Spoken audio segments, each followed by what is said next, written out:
So first, let's just start with like the facts. What are maybe some of the things listed statistically that you might question or look at differently based off of what you know now about SNAP benefits and how we give those out and how people are eligible?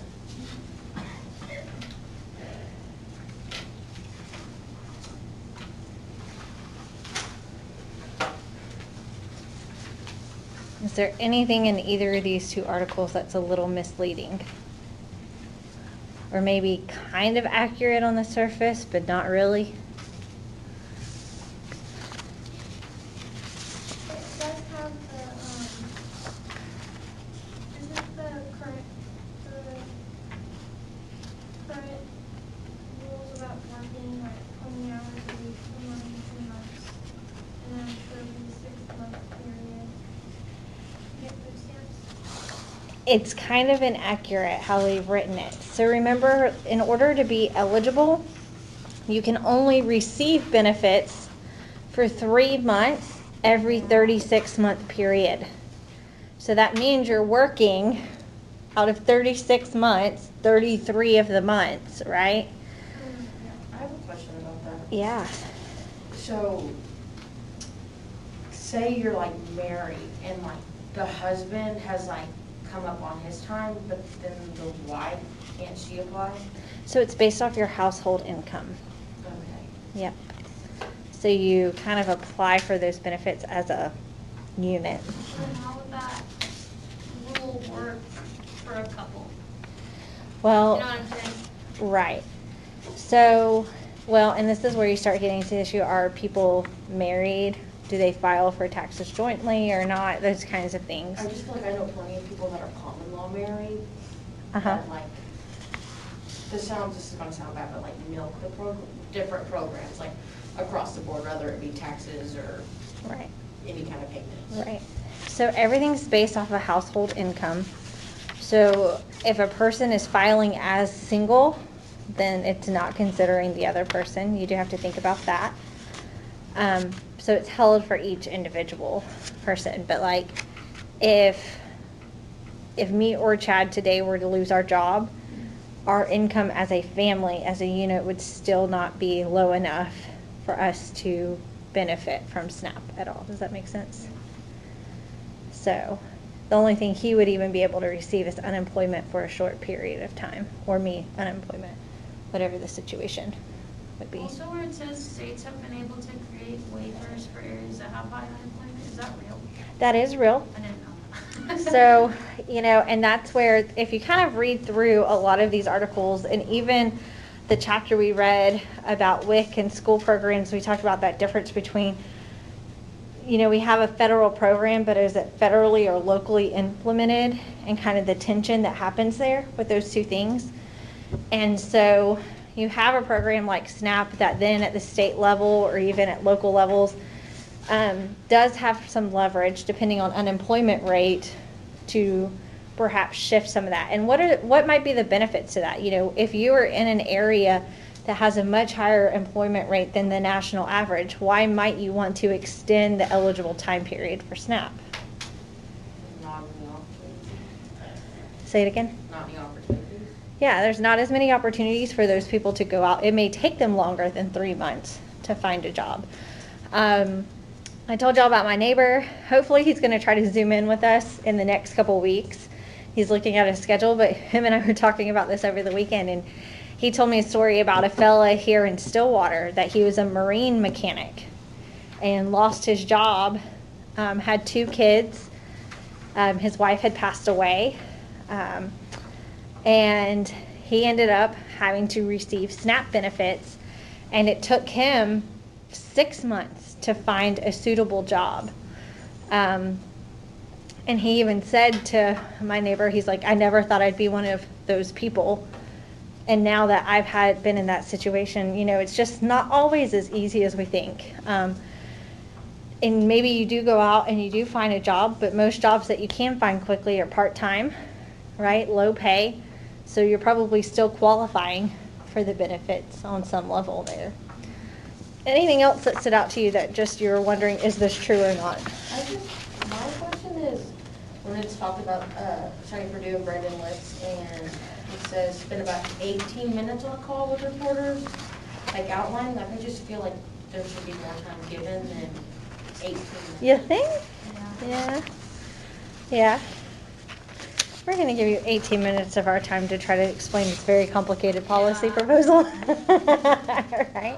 Also, where it says 2.9 million adults are on SNAP that are able-bodied, but 2.1 million aren't working, that can't be accurate, right? It can be accurate, but what's the issue? What could possibly be an issue with that statistic as it's reported? Talked about how there's like, people in high tourism areas, when like tourism is down, they lose their jobs or their seasonal workers. Right. Like the whole point of SNAP is you're helping people in a short time crunch, right? Yeah. And so of course, if you have 2.9 people on it, Yeah. are a majority of those not gonna have a job? Yeah. If they had a job, they wouldn't be on benefits, right? Also, then I'm like, But they're kind of implying, though, that they're just using the system for more than the amount of time allotted, right? It doesn't report like it'd be different if the statistic said 2.1 million have been on this for 5 months, or like given us this date range. And so it allows for there to be a lot of interpretation of that data that isn't really accurate. Like this was a 1-day snapshot yeah, that is so I probably was- accurate, but doesn't explain what's actually going Well, I on. was also thinking with that, like, how does that number fluctuate throughout the year? You know what I mean? Because, That's one of the parts that I underlined, and I was like, why doesn't it give us a timeline of how long these people have been on benefits or? yeah. Because probably when they report it, it fits in with the guidelines of the program, Yeah. right? And that wouldn't be fun to report on, would it? That doesn't make it a. Truth? No, not that. There was that one line where it says, many noted that those affected or impoverished tend to live in rural areas and often face mental health issues and disabilities. That's pretty interesting. What did you think about that? I don't necessarily agree with it after learning what we've been learning the last month. Explain why. We keep going back to that police officer. He was able-bodied, like he didn't face any mental health issues or disabilities or anything. He had a good job, but it just wasn't paying enough. Right. So this isn't just for people with disabilities or mental health issues, right? These are people, like oftentimes, that are on these benefits that just the economic situation around them has not been very prosperous, right? That's a good thing to point out. Anything else you found interesting? I found it interesting, the line above it that says hunger advocates have repeatedly emphasized that SNAP is intended to address hunger and not compel people to work. Yeah, I Well, obviously it's going to compel people to work if there's going to require work requirement, so. Oh, I didn't know Yeah. something. I forgot I Well, highlighted and it. again, we kind of read about that in chapter 11, the difference between SNAP versus a program like WIC, and how they do function very different, and what is their focus of what they're trying to do. Yeah, that was a big thing to point out. Okay, this quote from Shiny Purdue, I just don't think it's true. It says, Americans are generous people who believe it's their responsibility to help their fellow citizens when they encounter a difficult stretch. Like, we know that that's not completely true because people don't want to help other people if it's not going to benefit them. Mm-hmm. I underlined it too, and I thought it was just way too general of an assumption about Americans as a whole. Oh, yeah. Yeah, I want to read that whole paragraph. We're taking action to reform our SNAP program in order to restore the dignity of work to a sizable segment of our population. Okay, let's just stop there. What is implied in that statement? To restore the dignity of work to a sizable segment of our population. Who are the? My first question is who? Yeah. Who? Who are the people in the population he's talking about? What's that segment? The people on SNAP, Who are they? The people that are, They are Americans also. But who are they? Describe them to me more, because I mean, we're all Americans. Is there anything, let's be honest and real, what's implied in that? But they don't have any dignity. They don't have any dignity. They should be ashamed that they don't have a job. I won't ask y'all to describe who, but when you hear a statement like that, is there a group of people you think of in your head? Maybe a stereotype? Okay, have y'all ever heard of the term dog whistle? Like when someone dog whistles? So a dog whistle is a whistle that we can't hear, but a dog hears it, right? Like they can hear that frequency. And so sometimes there's terms used that they're dog whistle terms. So to everyday people that the term doesn't affect, we don't notice it. But if you're part of a group that the term does affect, you hear it loud and clear, like a dog whistle.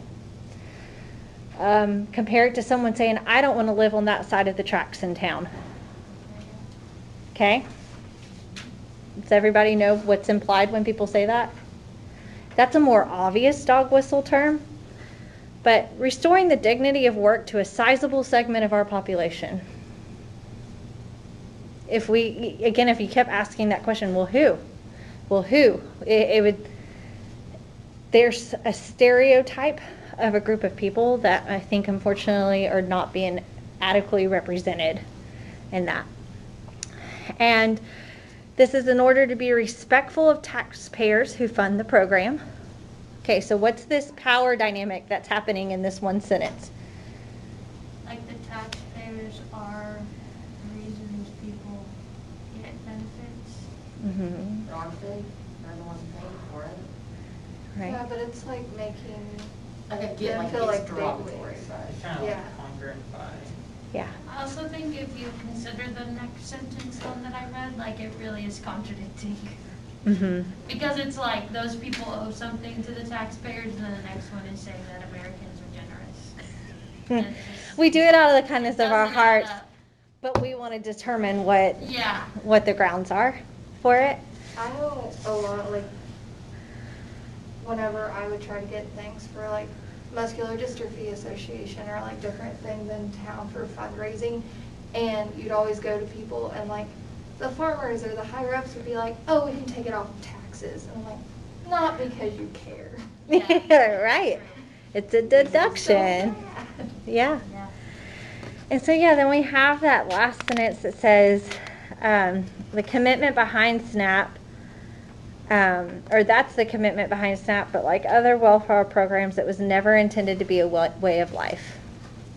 What is complicated about that statement, right? Like, we know there are limits to when people can be on SNAP, but we also know that there are individuals that can't get out of the cycle of needing it, right?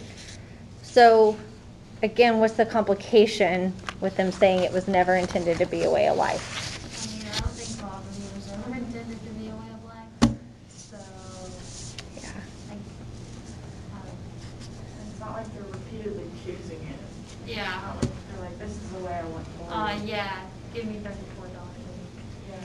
Yeah. But Right. give me the absolute bare minimum. Yeah, and then we've talked about, there's a lot of other barriers that keep people from getting out of that cycle. It might be mental health or disability, right? And maybe that's why they're in it. Or it might be that they have multiple children, they're having to work multiple jobs, and so even having the time to get further education to, you know what I mean? Like poverty is, and we go back to this, is it a food-based approach or is it a poverty-based approach?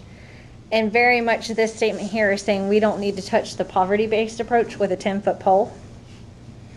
Very much. So like if you're wanting to see a very strong anti-poverty-based approach, that would be this paragraph. I think, and again, just for me personally, it's hard for me to swallow that paragraph because I feel like it puts a lot of people in a box and stereotypes them. And nobody deserves to be thrown in a box like that, I you also know? think it gives good false stereotypes. Like, it's giving obviously bad stereotypes of people who don't have jobs, but then it's saying that everyone who pays taxes is generous and wants to help people out. but it's not true. And so it kind of says it in a convoluted way in the article, but one of the reasons that some folks were opposed they actually weren't opposed, they supported this proposal to increase work limits or work requirements was because they were saying that this is our plan to improve the job market and the labor market. Does cutting people's food stamp benefits and eligibility for food stamp benefits, is that going to improve the job market? What do we know from our readings? If you don't have anything to eat, you can't work efficiently. It's not, because again, that's not the purpose of what food stamps have been about, right? Like, it's been about meeting that immediate hunger, food insecurity need. And so as a program, lessening it isn't necessarily going to equal out into more jobs created, more job opportunities. And so they even point out the fact that when this proposal or something similar first came up, Congress, shockingly, in a bipartisan vote, didn't approve it. Y'all know that never happens, right? Both sides of the aisle said, no, we don't think this is a good idea. Yeah, and so several amendments similar to this have been voted down because they've said instead what they focused on was creating job training opportunities. So, okay, we want to improve the amount of people who are unemployed. Let's do job training. Let's not take away their SNAP benefits, right? But yet this proposal still continued to be pushed through. And so why did the federal judge, sorry, my brain's in 50,000 places, like normal. So this was all happening, like I said, this has all been going on since like 2017. Again, was kind of coming to head the end of 2019 because it was set to go into place April 1st. What happened before April 1st? Our favorite 5-letter word, COVID, right? What does it say the unemployment rate was in March? Was it March that it said? It says October. October. 3.6. 3.6. So you're thinking, meh, not too bad. What if this had gone into place April 1st? It would be a lot higher than that. Do you think there'd be more than 700,000 people who would have lost their benefits? Absolutely. So we may not have done anything from a government standpoint to expand SNAP benefits, but we had some people, I feel like, that were smart enough to jump in and say, we need to take this to court. This isn't a lawful piece of legislation. And so they got kind of a hiatus on it until this judge made the decision this week. And so it actually probably kept a lot of people from being food insecure during COVID. Well, the first article says that in May of 2020, they estimated that the SNAP roster had grown 17%. So, Yeah. like, if this had gone into effect a month before that. Yeah. Any other thoughts just kind of about this? Again, this is something very current going on with what we're learning about.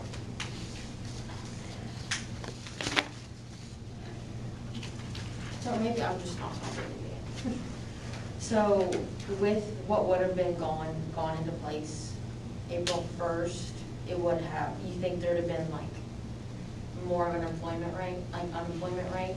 Well, so we've seen a huge increase in unemployment rate, right, because of COVID. Yeah, but it's like back to normal now. Like October 2019 was 3.6 and it's 3.6 this month as well. Nationwide, but isn't that just- all nations I just or all Googled areas? it. Yeah. So that's a national average, right? So even with that, but we're saying this would have gone in place in April 1 though. So think about what would the effect have been April 1 with where our unemployment rate, did it almost get up to close to 20%? In In some, April 2020 was 14.7 according to this yeah. Google search. So that would be the average. So some places were higher, some places a little bit lower, right? And so what would have happened is you would have had those 700,000 people that already were going to get kicked off of SNAP, but then you had this increase of people losing their jobs who could have been eligible, but because of these changes in these requirements, probably wouldn't have met them. So you would have added that additional amount to people who wouldn't have potentially received SNAP benefits that could have. That's what would have mainly happened. And the thing is like, if it would have gone into effect this April, like, that was out of people's control even more, that they didn't have jobs, you know what I mean? Like a lot of times that is the case, that it's out of people's control, but like, people that were trying to work couldn't, and so like, if this would have, or had reduced hours, like, I had a job, but we were working like 2 times a week instead of 5, you know? And so, it's, Unemployment rate is an interesting indicator of economic activity for us to look at because of how it's calculated. So it's not based off of full-time jobs, it's just people working. And so even like that's kind of one of the big discussions right now with the unemployment rate is that it may appear like it's gone down, but have people gone back into similar level positions that they were in before? Are they working the amount of hours they were working before? Are they receiving the same pay they were receiving before? And I hate to make like a generalization, but kind of the answer to that is no. So like I even have a friend, her husband was like high end. He worked for one of the big hotels in Orlando doing all their AV stuff for conferences and things like that. And since COVID, there's been 4 furloughs and he made it through to the 4th one because he was kind of high up there. But he's now been furloughed because essentially, you think people are going to be having conferences for a while? No, like he's had to completely go into a different job. Like he's employed right now because he was lucky to find another job, but he makes half the pay. He's not working full time. So technically he would count as someone employed, but it's very, very different than what his economic standpoint was before March. also, like, at the end of last semester, even though students couldn't work, campus still paid us. And so, like, that's not counted, but we weren't working. And now, like, at least for me working on campus, there can only be like 2 or 3 students working at a time where we used to have 5 or 6. And so, like, we only get like 10 to 14 hours instead of the 20 we were getting before. Yeah. So there's been some shifts just in what the job market overall looks like. It's complicated, y'all. I think one of the main reasons I wanted to bring this and talk about this in class was just because y'all are getting a lot of information, data, statistics, points that you're sometimes like, what am I ever going to do with these? And I hope y'all are paying attention to the news, especially those that were in seminar in the spring, that we got used to talking about news articles. That, like, we shouldn't take everything as a grain of salt, you know, especially even if it's from a news source that you like and normally read. There's usually always something different. You know, I started reading this article and I was like, yeah, and then I was like, hold up, like, that's not accurate. Yeah. Because you now have the information to critically read what's in the news, right? And that's what we're supposed to be doing. We shouldn't be afraid of the news. We shouldn't villainize it, nor should we put it on a pedestal, right?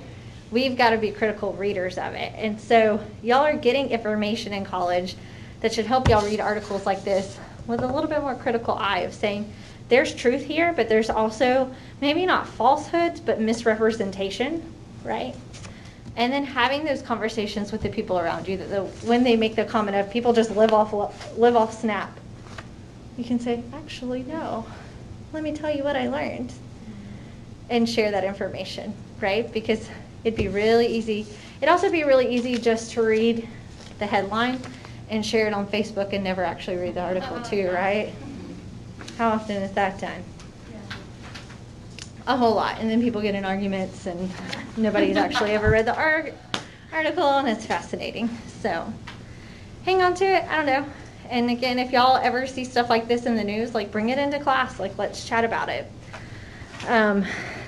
With that, kind of along these lines of SNAP, WIC, school lunch programs, you know, kind of all underlying is this issue of like, how are we handling poverty, right? We can't talk about food insecurity, food programs, nutrition programs, without really understanding what's happening with poverty underneath it. So I think 6 of y'all raised your hands that you had a laptop. If you'll keep your hand in the air, what I'd like for you to do is if you don't have a laptop, I want y'all in pairs.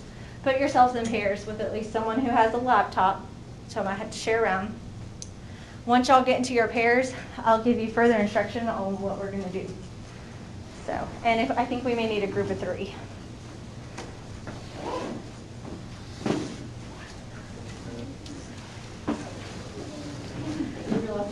I don't. I have mine. Okay, cool. You're good. I have mine. So y'all just want to be okay? Looks like we got enough people with laptops. Good deal. So want me to use my iPad or do you want to use your laptop? Do you know if it'll matter if it's on an iPad instead of a laptop? I think it'll still work. Okay. Cool. Somebody has questions? Okay. I mean, it's not like we actually social distance from each other. All right, so I want everybody to, when you get into your pairs, I want y'all to go to this website, playspent.org.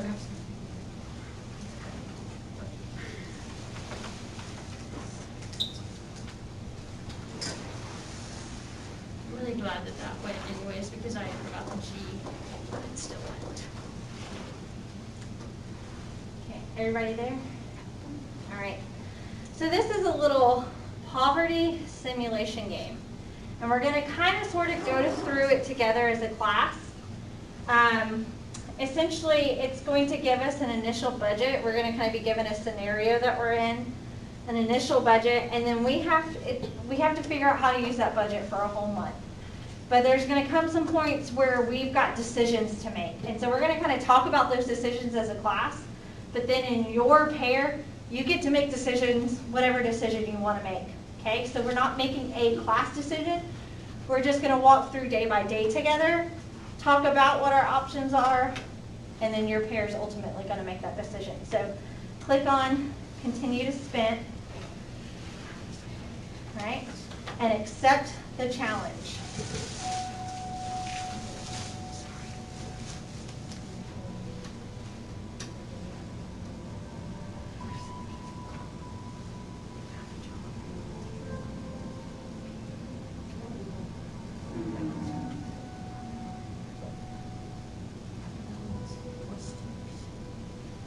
So you have $1,000 in the bank account.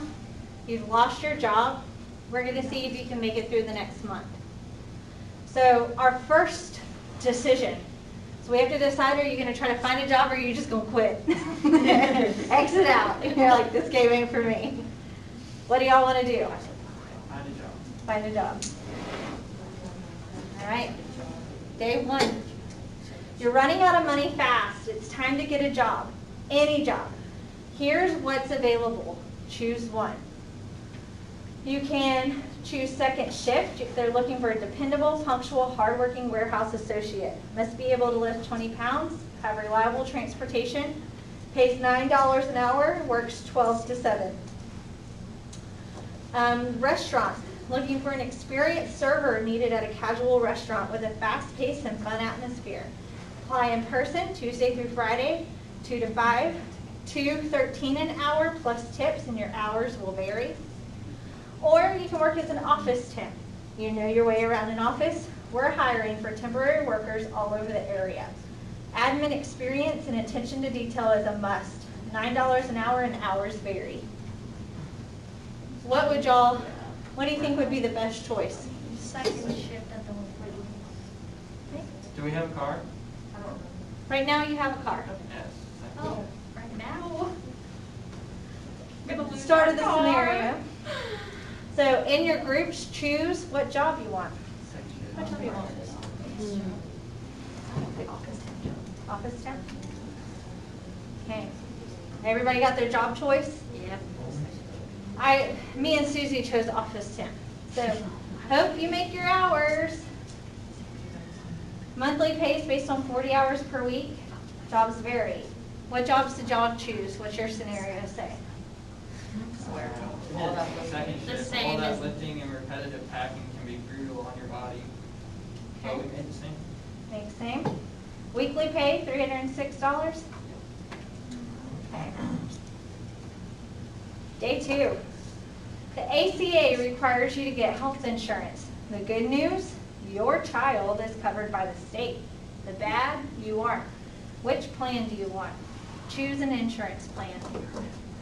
You have an option to opt out as well. You have a penalty that you just pay $12 a month if you choose not to have Do we insurance. know, we don't know what is covered under each plan though? It's pretty basic.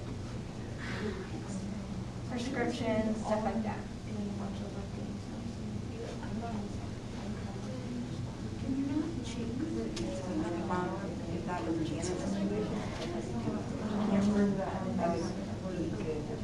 Kids covered by the state. Use all that for like diet and everything. But either that or a good bronze plan.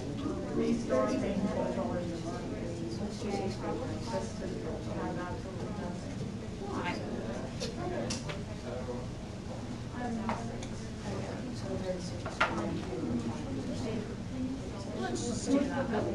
Yeah. So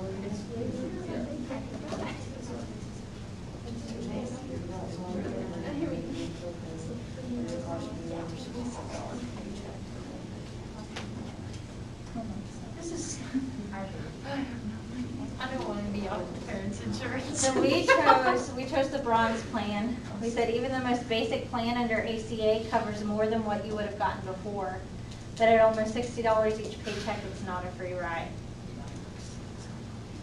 Day 3, now you've got to find a place to live. Remember, you lost your job and got kicked out. So where you live, how do you, are there different ways to look at, or is it just one? You this is just scroll one. the little house thing. Yep. What? The house will show you how Oh. far from work. Oh.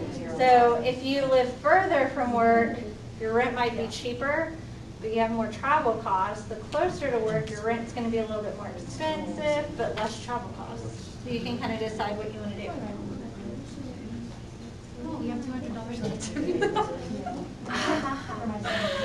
Yeah, maybe. Rent, says travel costs. Oh. What? We could make money if we have a yard sale. Yeah, $150. I feel like our subject is more than that. Maybe not. For every dollar a working family saves on housing, they spend an additional 77 cents on transportation.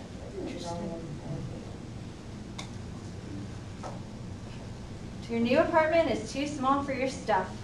What do you want to do? Storage unit, have a yard sale, ask a friend to store it. Yes. Facebook Marketplace. That one was easy. Must have been Friday.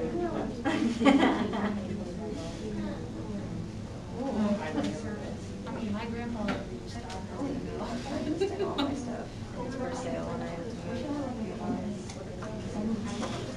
So we opted to have a yard sale, and so here we are. We're on day 5. Let's check everybody's budget. How much do y'all have right now on day 5? 3:30. 330 in the back. 364. 360. 350. 350. All right.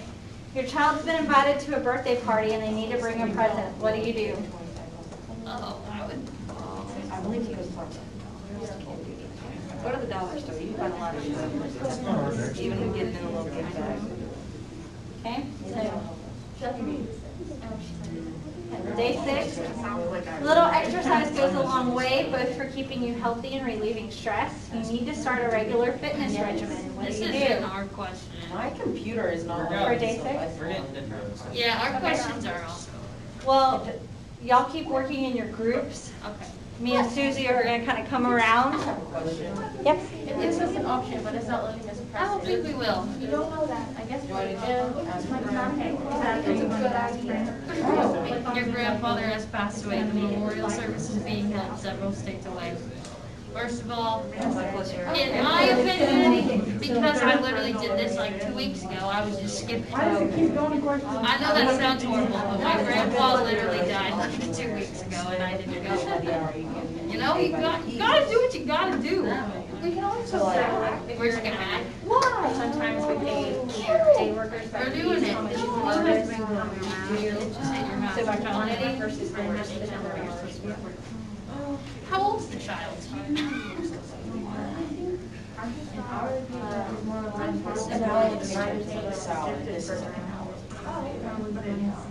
But I definitely rate hourly. Or no, we don't stay with an hourly paycheck. It's higher than your coworkers what? who opted to pay jobs. No, we're gonna do mine.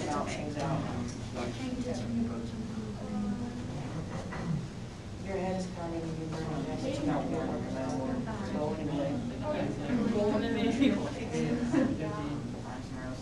We're paying it? Okay. We're gonna run out of money. Oh, it's payday. Thank God. Your college degrees. That was part of the whole scenario. You got a child, lost your job. What do we do? Oh my gosh. Bailey could not live in poverty. I could, but it's for my kiddo. I know.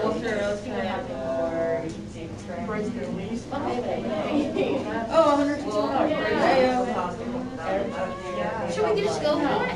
Oh, we could win. Might make more. My freaking gosh. I'm sorry. God, that's so loud. We made the decision, Bailey. Okay. $400. Nope. I've been the kid about it. Man, I'm grateful that my aunt's my dentist. They got a lot of friends. I had a good. Oh, that is cool. I didn't, I mean, I'm okay now.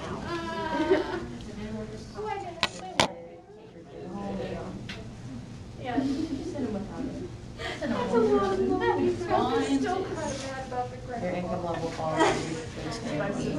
Sorry. Let's see. Peanut butter will last a while. Bread will last a Your best friend says birthday. A gallon of milk is $4. I will only have $18. Y'all, if they're my best friends, I'll understand that I'm broke. They're my best friends. Yeah, I agree with that. It's like when people have their guests on a wedding. Everyone has to buy their drink. Like, well, it looks like I'm gonna mail you a card. I was like, I can't go.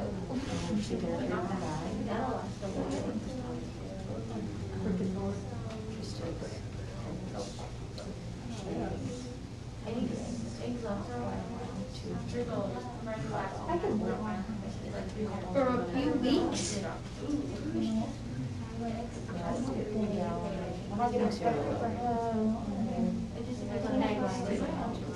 Orange juice. Peanut butter. We have peanut allergy. Oh, no. Then I'm never Paper job. towels. Brett, I could test a ticket.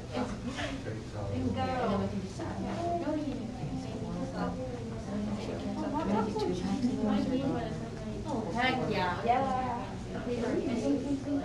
$2 right? And then chicken. And then eggs. And then we were all in trouble. I'll tell you what, this thing doesn't work. So I have to put it on. Wait, public life? Oh, just spaghetti something. Or just put butter in it. Anytime like public service type thing like that, it's usually a local county or state. Oh, yeah. Okay, let's see what we have. I would let someone do that now, not gonna lie. Someone says, can I sleep on your couch? I'll give you $200. I would say, you can sleep wherever you want. I'll sleep on the couch. You can sleep in my bed. Gotta remember, you got a kid though. Well, strangers just sleep in your house with a child. It's a friend.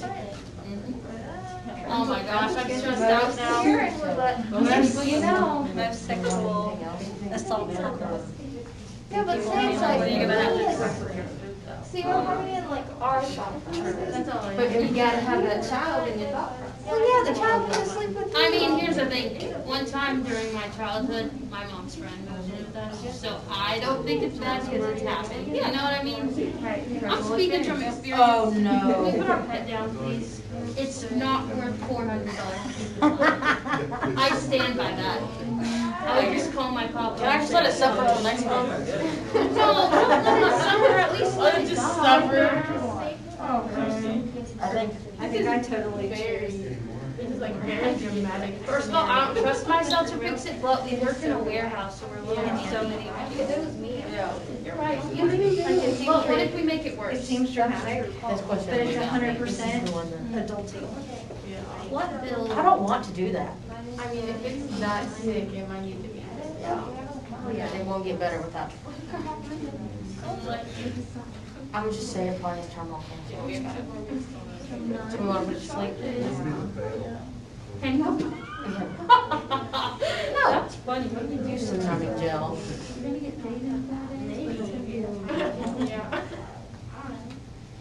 What day are y'all on? 21. Okay, we're all. Hey. Let's keep going. You probably have more money than we do. 166. Without warning, your landlord has raised your rent effective immediately. You already paid your rent, you don't want to move out. No money on Yeah, I mean, that's free. You have to tweet to ask a friend for a ride? Yep. Payday. What the? I'm falling apart. I'm Right. trying to buy new ones. Neighborhoods aren't working out for cheap. What? You can get some good stuff at the Wait, I'm gonna do it and you go on Twitter and accept it. pay list. 1 second, okay. Yeah, we're getting a ride to work. Bailey, our game went away. No. It's right here. Oh, good, I was worried. Where'd it go? Oh, Here, what do we do? I don't know, we didn't make it to, oh, apparently we're good. Yeah, as long as if you hit the like share. Oh, you don't have to accept my tweet. We're good. I thought I was gonna have to tweet that I didn't have any gas to go to work. Well, I'm gonna make sure it didn't post. If it I thought it was gonna be did, the worst stretch. I was like, no! For work. now we can Ask for a friend. ask for a friend. My most recent tweet is so accurate. We Retweet. walk down the street. Online coaching. Okay, we don't have it. I'm gonna sign up for that. Oh, Next because semester. I contested Your a child's change. class Shut going. pay to Oh, the of test. course. The Yeah. vision is Oh, get great. that check. We're getting paid tomorrow. Pay the money. Yeah. A bunch of friends are going to a concert, might want to go, but you don't get to worry about staying home. Oh, let's apply. I think we should go. Oh, Damn, it's $550. I'll say it. I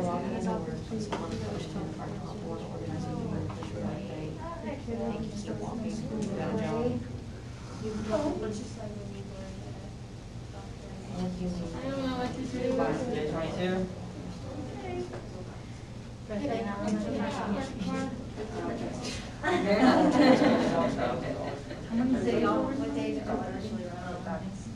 I was on the bus and then someone got in a car accident.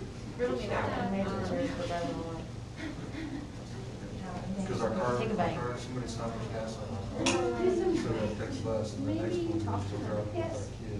And he Well, hit maybe like somewhere in the day. Oh my gosh. No. me. And we didn't have any gas. $15. Are you laughing at me? Yeah, well, I got fired. Everyone's getting fired. Oh my gosh. It's Jensen, you're on day Ask a 26. friend. I'm 22. made it. I don't have money to give to you, Mom. Give it to her. No. Why? Ask a friend. We're not gonna have any fun. Kids for now. The telltale sound of the ice cream truck. They run over. We made it. Buy them some ice cream. We're probably gonna have a car wreck and get $100. Whichever hours it is. I know someone. Shoot a different She's like my mom. And she's still with us. And, wait, why am I getting a call? Because they live in California. They literally Told you about something with the car. Can we hang out? I gotta go. Can I hang out? You can. Why can't I call a friend for this option?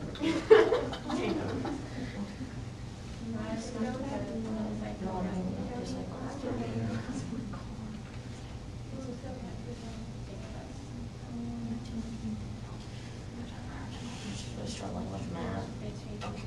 Get yelled at like I did at the kitchen table.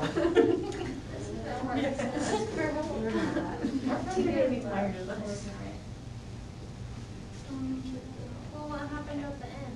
You made it through the month of 93, but rent's due tomorrow. Give $10 to help someone that really needs to spend, donate now, share your result. What does this mean? Did we win? Are we done? Oh, you made it to 30 days? Mm-hmm.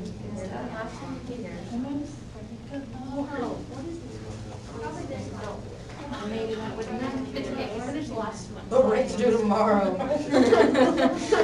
It's coming. That's a lot. How much did y'all end up with? $93. We had, What about y'all, Karen? we had 210. Wow. But we had no job left at the end, if that helps. No job? We had a job. And some back issues. But you have $93 in your rent due tomorrow, right? Mhm. How much was your rent? Like $700, $800. Yeah, same.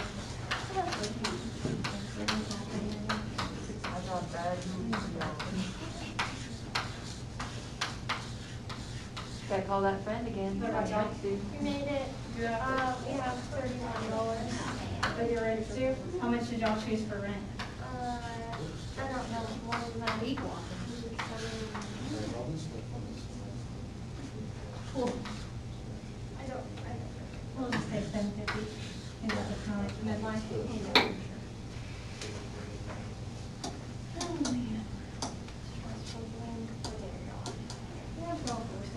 We started over. Okay, so let's pause there. So everybody's made it through at least once. Here's kind of our initial results. So again, the opening scenario was that you have a child, you've lost your job, and you've been kicked out of your apartment. You have $1,000 in the bank account. How many of y'all have $1,000 in your bank account? Like in real life? No. Like in real life, at any point in time? Okay. Definitely not. Alright.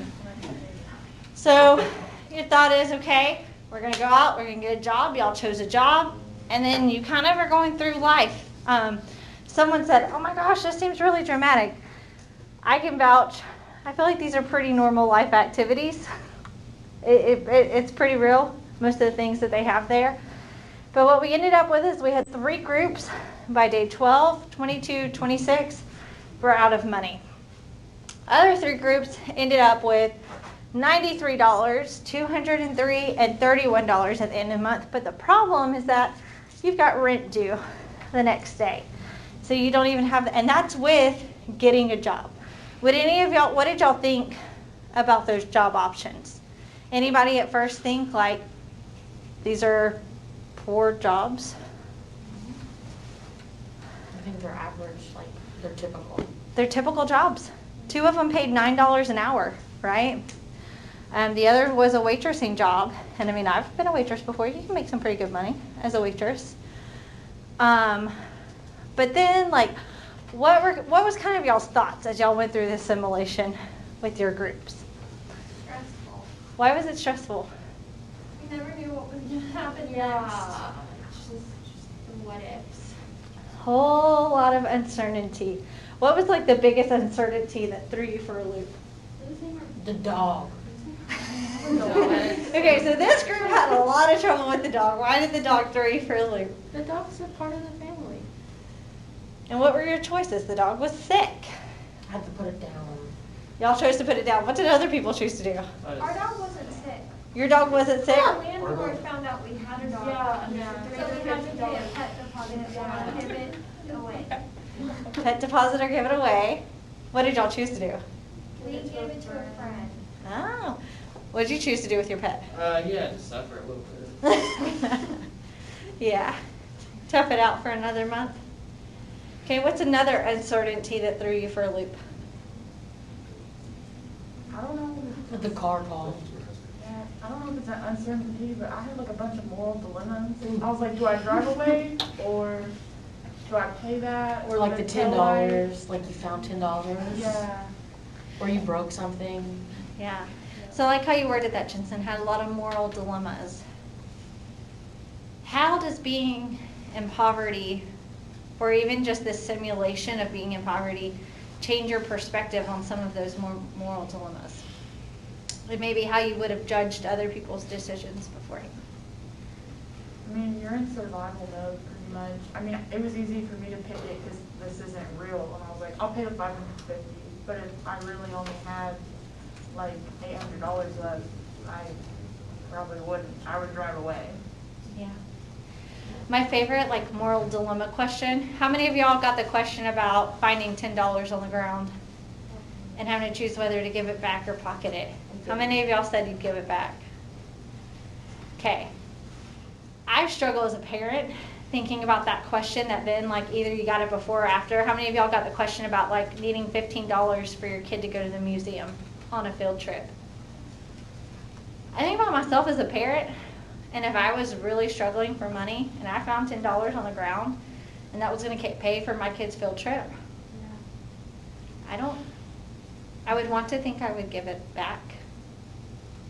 But also, do I want to keep, like, if you chose on that option to not send the money for your kid's field trip, the kind of scenario it gave you is that your kid had to stay at school and sit in the admin office all day while everybody else, like, how many of y'all remember kids doing that in school, right? They didn't get to go on the field trip, and so they stayed at school, and maybe they got stuck with another teacher or a substitute, whatever. And it's just like, man. Our teachers, like our kids, like if it like came to it, like they got paid for it. Only the bad kids didn't get to go. Yeah. Not all school districts work that way, right? And field trips cost money, right? Got to pay for bus, got to pay for lunch. My question, that was so interesting. I didn't get like half your questions. I don't know what was going on in mine. But mine was you got a birthday card in the mail for your kid, Yeah. and it came with $10. Did you take it out and then give your kid the card? Oh, what'd you do? I think I gave it to the kid, but then I didn't get them ice cream later. So I was like, they got money. Okay, see, we got the one about the ice cream too. If Bailey was like, no, buy the ice cream, but like, She got mad. my at me mom before. always said no when the ice cream truck came Yeah, by. but was their friend there? My mom Yes. still said no if my friends were over. The friend was there, so I was like, that's like the best part of childhood. My mom was also the mom that was like very insecure in the small town. She's like, yeah, your friends go get ice cream. Yeah, it's fine. My mom didn't care apparently. How many, I mean, so thinking about this and just kind of like these decisions you have to make with a child, how many people do you feel like place their family situation into poverty because they're making decisions they feel like helps their children maintain a certain status quo? Oh, it's a very Why popular do we do that? Because you don't want your kids to get bullied. You don't want your kids to feel insecure or come home crying. And on the flip side of that, why do we make kids feel bullied who aren't able to do those things? Because it's people on both sides of the coin, right? Right? If a kid's going to feel uncomfortable, oftentimes they're perceiving that because someone is making them feel uncomfortable, right? I don't know. Sometimes I look at these questions and I wish I could go back to like middle school art and like slap her in the face. I'm like, why, you know, just, you don't know what you don't know kind of Yeah. thing. What other decisions were hard for you to make during the month? What about y'all in the back? Haven't heard from y'all yet. It was hard for us to decide to drive away or pay for the car accident. Why? Because paying for the car accident would have made us broke. Which is what Yeah. happened the first time because we paid it because we didn't want to get arrested. The second time, we struggled. Yeah. Anybody ever been in a hit and run accident? Yeah. It sucks. Yeah. What other decisions were hard? Or maybe not so much hard decisions, but you're like, oh my gosh, I've never been in this situation where I was literally having to look at my bank account and decide what to do when this kind of unknown can. Huh? Like the dentist one, like your tooth hurts. Oh yeah, we got that too. We didn't go to the Yeah. dentist, and then it said it would take $800 to get rid of it. Yeah. Maybe next month. Not fun.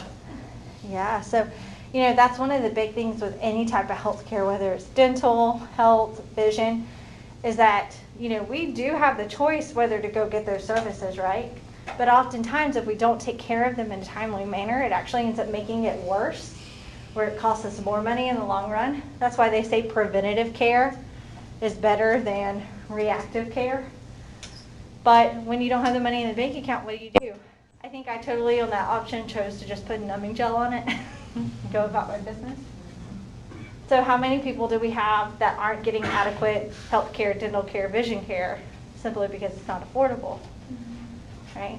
And they're walking around in pain. What is that like to live in pain, chronic pain? I know that sounds silly with just a tooth, but what if it's something else more serious, right? And they actually need. It does get pretty serious, so. Mm-hmm. Any of y'all had a root canal? Nope. What's that like? It's Like, my Also- boyfriend, the drugs that they give you, it's only like 50 cents, which is incredible because like you feel high all day. I've never been high, but I feel like that's what it is. And then they numb like your whole mouth. I've never been in so much pain in my entire life. And like how much money it is, I'm really grateful for health insurance and my mama. But like if you don't have anybody to take you home, if you don't have any way of transfer, like you're not okay. Right. I was not in the right mind for a long time. We don't have a video of you? Oh, Like this good? We do. What are you gonna add, Kylie? my boyfriend, he has to get a crown replaced because he had one that it popped out of his mouth once he was eating something that popped out. He got a temporary one. He had to go to the dentist. He had to put $300 down in like 2 different payments. Come to find out, next year he has to get another one because he has one that's cracked. Yeah. Dental care is really He's expensive. not happy. Really, I'm really like the worst expensive. dental patient, I'll just ignore it when they tell me, I'm like, okay, bye, don't come back here. I have a lot more respect for my parents. You do? Yeah. Kind of what are your big takeaways? Again, this is just a simulator. It's not affecting your actual bank account today. But going through this poverty simulator, do you think this is more the normal situation a lot of individuals are in? I'm not gonna lie, a lot of these questions made me realize, like, my mom, like, we probably lived in poverty pretty much my childhood. Really? Like until I was in maybe like middle school. But like a lot of the questions I was like, wow, yeah. And like my parents are divorced, so like my dad made a decent amount of money, but like my mom on her own, like I'm realizing like she had to make decisions like this. Like I don't know if anyone else got the question about having your friend move in to your house for an extra $200, and they were like, well, that could be, unsafe. And then I was like, I didn't think twice because one time my mom's Yeah. friend did move in, so like it was, yeah. Any other thoughts or big takeaways? Not necessarily from this thing today, but just from like this month's discussion. Like, I know that my parents never had a lot of money growing up, but like, I just realized a lot that I was never hungry and like how lucky I am because of that. And I never like went to school in the morning without even just at least the option of having breakfast. Not saying I didn't go to school without eating a couple times, but and just like never went to bed hungry. And it blows my mind. Yeah. There's probably some of the questions y'all could relate to as college students, or at least I felt like I could have when I was in college, like the choice about like what groceries to buy. Did y'all get that question? I'm like, I can remember making that choice of like, how much do I have to spend on food, and what's going to give me the best bang for buck, right? Like, am I going to buy the 3-pound bag of chicken and just eat chicken for 3 weeks? What am I going to do? So some of that I can relate to, but I can't relate to the like, what bill am I going to pay right now? Yeah. Because I only have $85 in the bank, and I have 2 that are due. And what happens when people don't pay bills? How many of y'all got a call getting your car repossessed? Oh, yeah. I ignored it. Us too.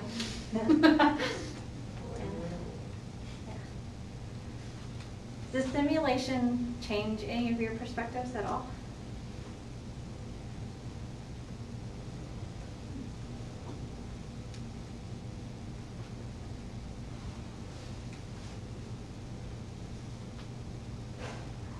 So here's my question, going through the simulation and thinking it back to this idea of a food-based approach versus a poverty-based approach. Which would have been more helpful to you this month? To have received SNAP benefits for food purchases, or to have other things that are helping you address why you're in poverty? Addressing why I'm in poverty. How so? Because, I mean, obviously, we didn't make the best nutritional food decisions, but if I knew how to get out of poverty, I might have to live off some bad food right now. But ultimately, when I get stable, like financially stable, I won't have to make those decisions anymore. Or put off going to the doctor when we had one that was like, they have heart disease runs in your family. And We're like, nope. we put it off because we didn't have money to pay for the doctor's appointment. But if we did pay for it, it said we were fine. So, Yeah. But isn't that the kind of the gamble we take with healthcare anyway, Yeah. right? What else? What are some other thoughts?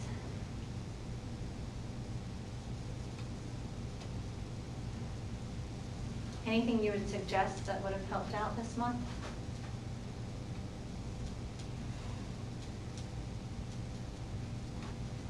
What about the job choices from the get-go?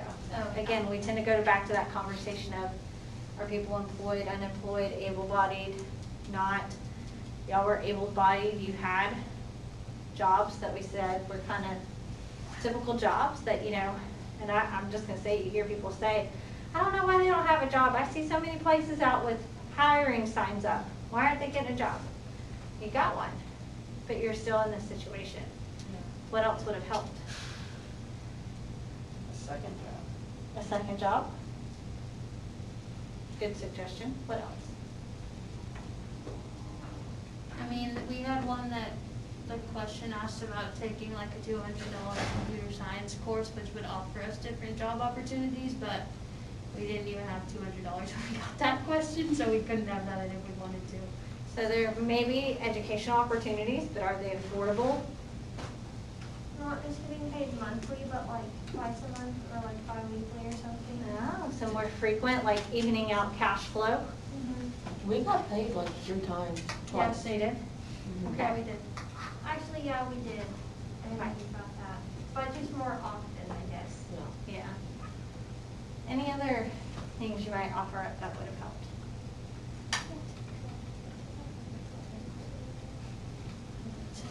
I know. It's hard, isn't it? It's complicated, right? And some of us may, like, going through this, we have to recognize for some of us, this may be a reality, right? Like, this isn't far off from like people's normal daily experiences. I think my hope is just that, like, by doing it in class, we kind of again get a sense of putting ourselves in their shoes a little bit, and that's kind of the best way for us to develop empathy for others, is to put ourselves in their shoes, to put ourselves in close proximity to it, because maybe it helps us see things a little bit different. That maybe the decisions that are being made day in, day out aren't as cut dry as we want them to be.